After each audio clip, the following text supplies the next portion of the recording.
కాసేపు టీఆర్ఎస్ రాజకీయాలు పక్కన పెడదాం. మీ కాంగ్రెస్ పార్టీ రాజకీయాలకు వద్దాం.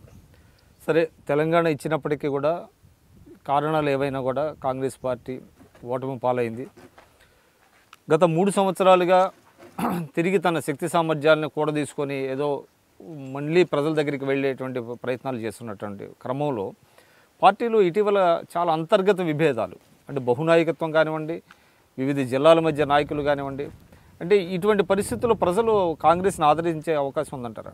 తెలంగాణ కాంగ్రెస్ పార్టీ సోనియా గాంధీ దయతోనే తెలంగాణ వచ్చిందనే విషయం చాలా కింది స్థాయి ప్రజానికం వరకు కూడా తెలుసు.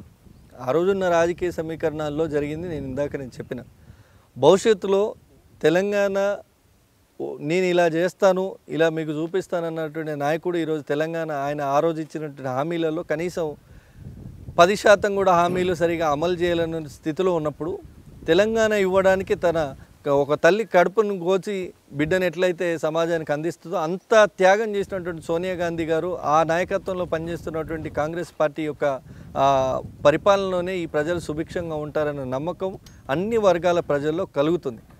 ఉద్యోగులైతేనేమి, ఆ రోజు నేను ఉదాహరణలు చెప్పాలని చెప్తున్నాను. నాడు పేద విద్యార్థులు, గుడిసెలో ఉన్నవాడైనా, గూనెపెంకల ఇళ్లలో ఉన్నవాడైనా ప్రతి వాడి కొడుకో బిడ్డను ఓ డాక్టరో, ఇంజనీరో, లేదంటే MBA చేసి ఒక ఎగ్జిక్యూటివ్ ఆఫీసరో కావాలి అని అనుకుంటే కేవలం ఒక వైట్ రేషన్ కార్డు ఉంటే చాలు వాళ్ళ పిల్లలకి ఫీజు రీఎంబర్స్మెంట్ చేసినటువంటి ఘనత తీసుకొచ్చిన గొప్ప పథకం కాంగ్రెస్ పార్టీ తెచ్చిన గొప్ప పథకం ఫీజు రీఎంబర్స్మెంట్. ఈరోజు ఆ పేద పిల్లలు మా ఫీజులు ఇవ్వండి, మా ఫీజుల బకాయిలు ఇవ్వండి, మా సర్టిఫికెట్లు యాజమాన్యాలు, కళాశాల యాజమాన్యాలు సర్టిఫికెట్లు ఇవ్వట్లేదని వాళ్ళు రోడ్ల మీదకి వచ్చారు. మీరు ఫీజులు రియంబర్స్ చేస్తానంటే వీళ్ళందరినీ అడ్మిషన్ చేసుకున్నాం, మరి మీరు పనిచేసే స్టాఫ్కు, పాఠాలు చెప్పే టీచర్లకు మేము జీతాలు ఇచ్చుకోలేని పరిస్థితుల్లో ఉండి కాలేజీలు మూసేసుకోవాల్సిన పరిస్థితి వచ్చిందని యాజమాన్యాలు ధర్నాలు చేయాల్సిన పరిస్థితి. మరి తెలంగాణలో ఉన్న మెజారిటీ ప్రజలు ఇక్కడ పేదరికమే ఉంది. తెలంగాణలో దాదాపు 60% ప్రజానికం పేదరికంలో ఉంది.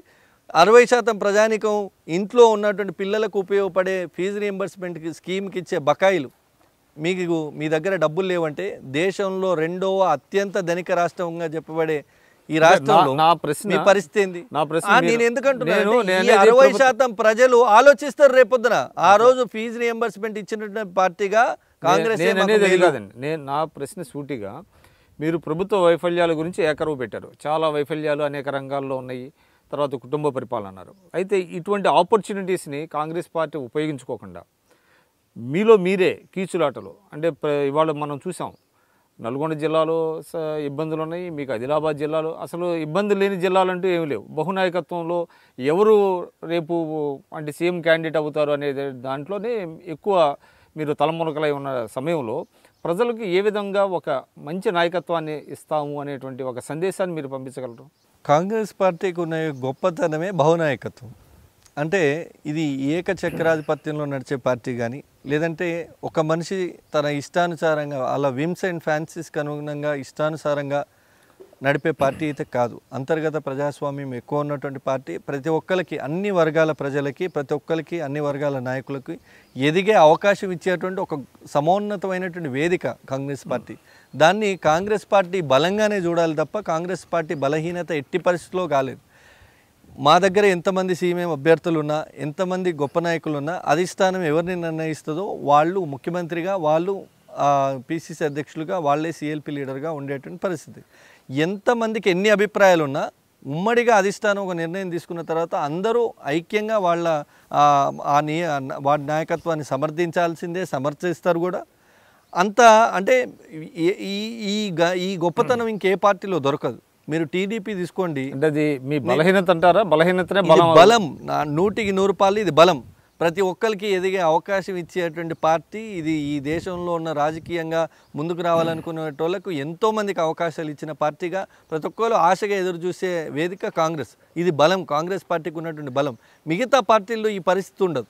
నాయకత్వానికి వ్యతిరేకంగా, కేసీఆర్కి వ్యతిరేకంగా ఎవడన్నా మాట్లాడి తెల్లారి ఇంకా టీఆర్ఎస్లో ఉంటాడా, లేదంటే ఉన్న మంత్రిగానో ఎమ్మెల్యేగానో ఇంకా కొనసాగే పరిస్థితి ఉంటుందా? ఇమీడియట్గా తీసి పడేస్తారు పక్కకు. కానీ ఇక్కడ అట్లా ఉండదు. టీడీపీలో ఉంటూ చంద్రబాబుకు వ్యతిరేకంగా మాట్లాడే సాహసం ఏ నాయకుడు అయినా చేస్తాడా? చేయరు. కానీ కాంగ్రెస్ పార్టీ ఐడియాలజీ చెప్తుంది, కాంగ్రెస్ పార్టీ సిద్ధాంతమే చెప్తుంది. అంతర్గత వేదికల మీద పార్టీ పాలసీల పట్ల పార్టీ విధానాల పట్ల కులంకుశంగా మనసు విప్పి మీరు చర్చించవచ్చు. మీ ఆలోచనల్ని పరిగణలోకి తీసుకున్న తర్వాతనే పార్టీ అధిష్టానం ఒక నిర్ణయం తీసుకుంటుంది అని మా పార్టీ సంస్థాగతంగా మా పార్టీ సిద్ధాంతమే ఆ మాట చెప్తుంది. కాబట్టి డివైడ్ అండ్ రూల్ పాలసీ మీ అధిష్టానం చేస్తుందంటారా? డివైడ్ అండ్ రూల్ పాలసీ కాదండి.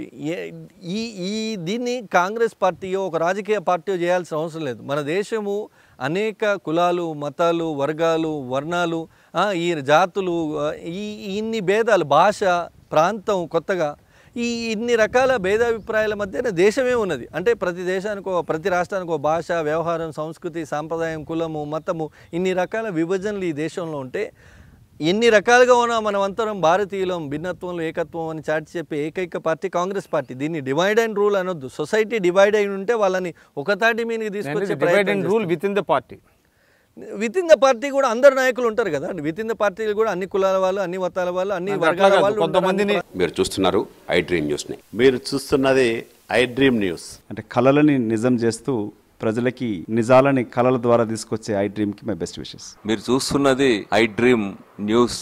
మీరు చూస్తున్నారు I dream channel. For more videos please subscribe I dream. మరిన్ని వీడియోల కోసం ఐ డ్రీమ్ ని సబ్స్క్రైబ్ చేయండి. Please subscribe I dream. And I am very much satisfied with the way interview went on.